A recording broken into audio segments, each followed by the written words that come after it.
Welcome to the session on Management, Concept, Scope and Schools of Thoughts. Management is a general subject now applied with any type of organization, say profit or non-profit. It was actually developed as part of profit organization for improving their profit rate. It is the process of co-coordinating the different items that constitute an organization for obtaining the free and satisfactory settlement of their objectives. In the library context, it is the process of co-coordinating documents, staff, users, machines and other required accessories in a proper way for the attainment of the basis objectives, that is, to provide right information to right users at right time. Definitions.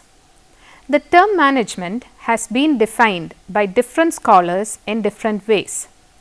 George R. Terry defines management is a distinct process consisting of planning, organizing, actuating, controlling, utilizing in each both science and art and followed in order to accomplish predetermined objectives. Harold Kuntz defines management is the art of getting things done through and with informally organized group. Dalton E. McFarland defines management is the process by which managers create, direct, maintain and operate purposive organization through systematic, coordinated, cooperative human effort. Characteristics of management. From the above definitions, the following characteristics of management can be extracted. It is an art as well as science. It is an art because managerial skill is a personal possession and intuitive. It is a science because it has developed certain principles, laws, generalizations which to a great extent are universally applicable. It is a process. The executive or a manager who utilizes the resources to the optimum benefits is the process of management. It involves the course of action to be taken, securing necessary physical means, recruiting for the performance of requisite task, and the process involves seeing that the job is properly accomplished. It is a group effort. Management, to be successful, requires the effort of a group of persons and not any particular individual. Achievement of the objectives. Management presupposes some goals to be achieved. There must be predetermined objectives and the group involved should strive to fulfill these objectives.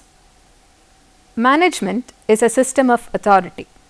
Authority is considered as a basic managerial function. It is a rule making and rule enforcing body and is bound with the web of relationship between superiors and subordinates. Management is an entity. Management is a separated and a distinct entity. The function of management is how to get the work done and not necessary for the managers to do himself. Management is needed at all levels. Management is not restricted at the top level only. Even the lowest level supervisor has to perform the same type of function of decision making as the art at the top level. Administration, organization and management. The concept of management is synonymously represented by two other different terms which have some relationship. One is administration and the other is organization. Administration is related with the establishment of primary objectives, formulation of plans and programs, laying down of specific policies and procedures, and it is the upper division of management. In the case of libraries, the work of local library committee of public libraries, library advisory committee of academic libraries are treated library administration. The term organization is used to represent the process of making logical combination of various units of work to assign them to suitable workers in order to attain the objectives. In the case of libraries, the physical organization of different sections, different works and different machines and accessories in a suitable way for the attainment of library objectives is treated as library organization. Management schools of thoughts. There are mainly three different schools of thought. They are scientific schools. Scientific schools include scientific management school, classical school and system school. B. Human relations school. Human relations schools include human behavior school and social behavior school. And C. Decision theory school. Now let us have a brief overview of each of the above schools. Scientific schools, scientific management schools. The basic assumption of this school is the philosophy that workers are economically motivated and they will respond with their best efforts if material rewards are closely related to work efforts. The emphasis is on maximum output with minimum effort by eliminating waste and inefficiency at the operative level. Frederick Winslow Taylor is considered as the father of scientific management. F. W. Taylor has listed out 4 guiding principles of management. They are: first one, development of science for each element of a man's work instead of the old method or rule of thumb.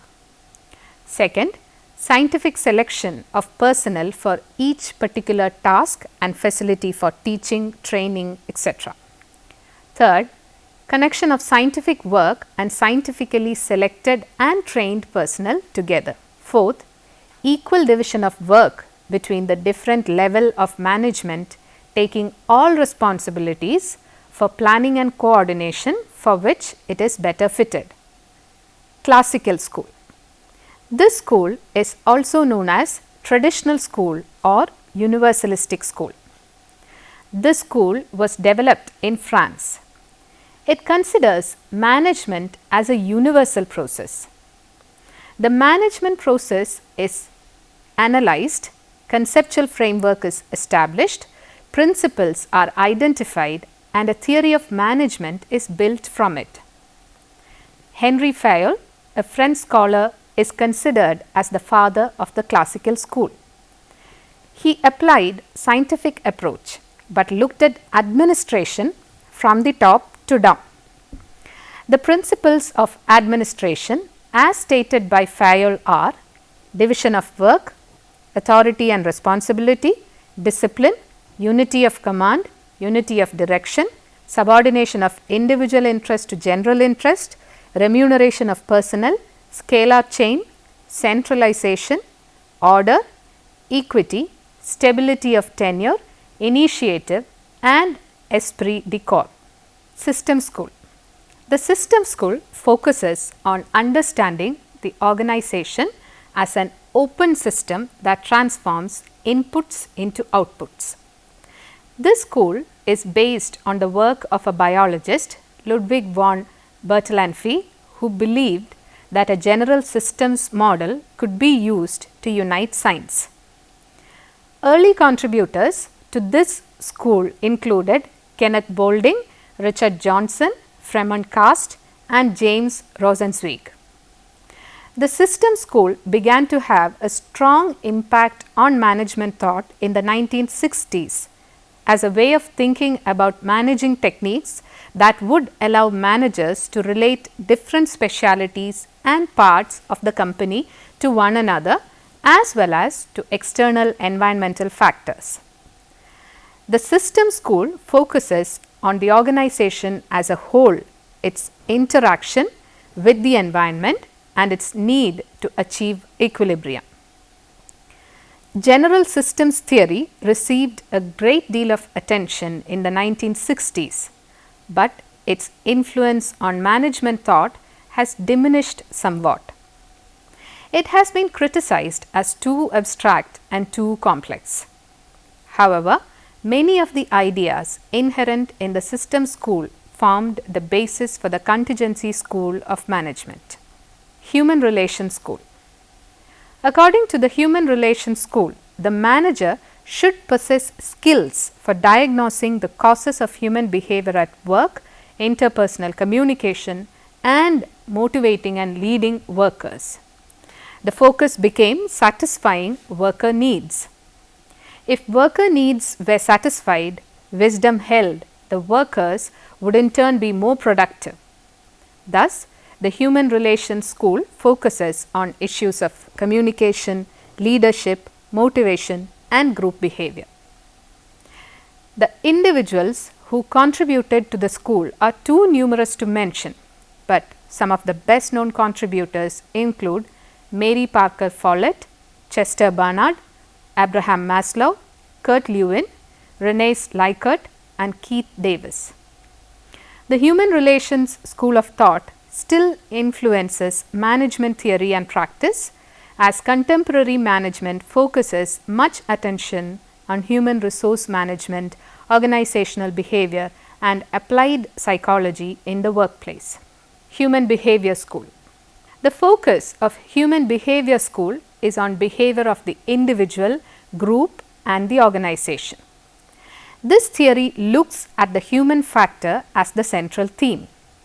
It lays greater emphasis on interpersonal relations, leadership, group dynamics, and motivation of personnel.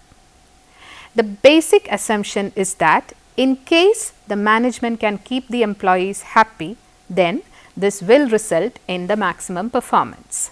Social System School.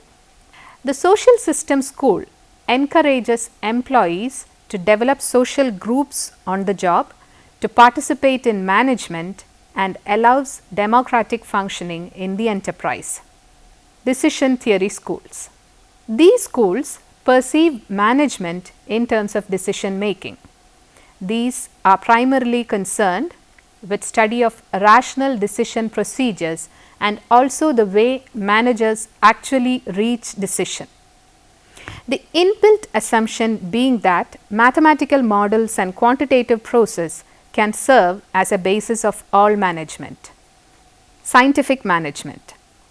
Scientific management, also called Taylorism, is a theory of management that analyzes and synthesizes workflows.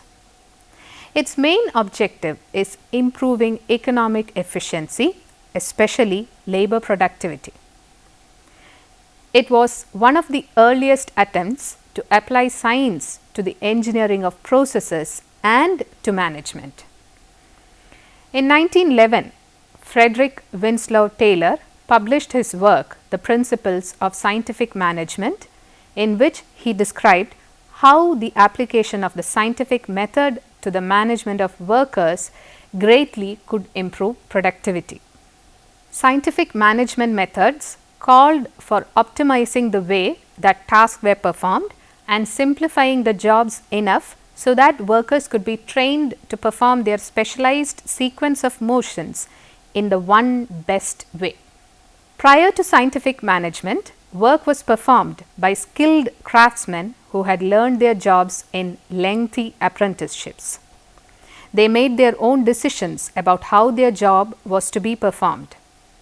Scientific management took away much of this autonomy and converted skilled crafts into a series of simplified jobs that could be performed by unskilled workers who easily could be trained for the task. Taylor became interested in improving worker productivity early in his career when he observed gross inefficiencies during his contact with steel workers. Soldiering and time studies are two basic components. Soldiering.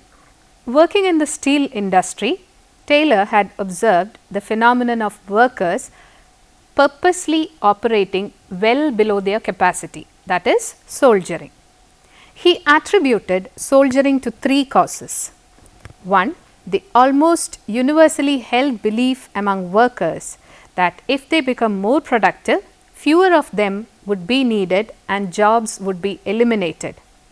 Second, non-incentive wage systems encourage low productivity if the employee will receive the same pay regardless of how much is produced, assuming the employee can convince the employer that the slow pace really is a good pace for the job.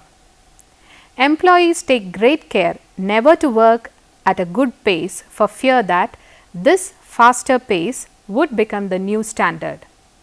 If employees are paid by the quantity they produce, they fear that management will decrease their per unit pay if the quantity increases.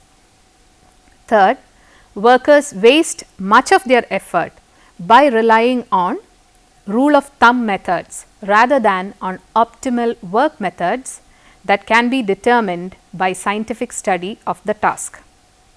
To counter soldiering and to improve efficiency, Taylor began to conduct experiments to determine the best level of performance for certain jobs and what was necessary to achieve this performance. Time studies. Taylor argued that even the most basic mindless task could be planned in a way that dramatically would increase productivity, and that scientific management of the work was more effective than the initiative and incentive method of motivating workers. The initiative and incentive method offered an incentive to increase productivity, but placed the responsibility on the worker to figure out how to do it. To scientifically determine the optimal way to perform a job, Taylor performed experiments that he called time studies, also known as time and motion studies.